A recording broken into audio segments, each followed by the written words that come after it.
I'm in Las Vegas at the Nobu Hotel, and actually I had no intention of picking up these Champagne and Cigar Air Jordan 7s or doing a video review on them. But they messed up our room and upgraded us to this amazing suite with a bar and a mini bar. Champagne was here, and last night I was at Planet Hollywood at the new Flight 23 Foot Action store, and they had these Champagne and Cigar Air Jordan 7s, and I really couldn't help myself. But honestly, I feel like the 7s are really diluting the Champagne and Cigar concept that Brand Jordan came out with last year with the Air Jordan 6s. Now remember, Michael Jordan won his very first championship wearing the Air Jordan 6 in 1991. And there was a famous locker room celebration where MJ had a cigar and a bottle of Dom P. And so Nike took that picture and made Air Jordan 6s, and they were incredible. They retailed for $250 each. The Champagne model actually looked like a Dom P bottle.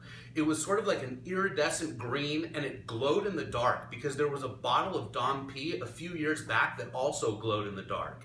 And then the cigar model of the 6s was really cool. It was this brown upper that sort of resembled cigar paper.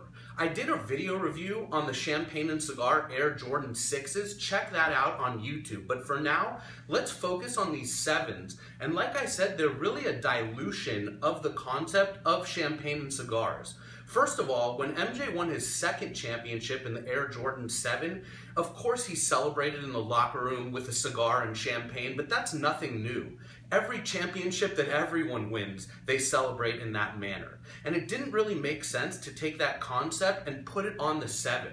But we all know that when Nike and Jordan brands start cranking out a silhouette like this year with the Air Jordan 7, because of course it's the 23rd anniversary of the 7, they just make the model over and over and over and over. They've already got the factory set up to crank these shoes out, so it's really nothing new for them to make just like a different colorway with different materials. Come on over here and have a look right here at the Champagne 7s. They're white, black, and gold with a little bit of silver. Actually online I couldn't tell that the shoe was predominantly white, but when you see it up close in person you can tell. You'll notice that lace lock thing on the front there, it's a championship ring. Now that was also on the 6s. They changed the date on here and it says year of the 7 because the other ones were the 6s. But really it's like these designers at Nike are just getting lazy. They're like, okay, we made the Champagne and Cigar 6s. They retailed for $250 and sold out. Let's do the same thing with the 7s, and these retailed for $250 as well. You'll notice that these came in just a regular old Jordan box. Remember that the 6s came in a really cool slide box. I don't know, I'm just not really a fan of these 7s. Come on over here and let's have a look at the cigars. And ironically, they sort of match the Swisher Sweets box, which is like the worst kind of cigar ever, with this Team Red upper.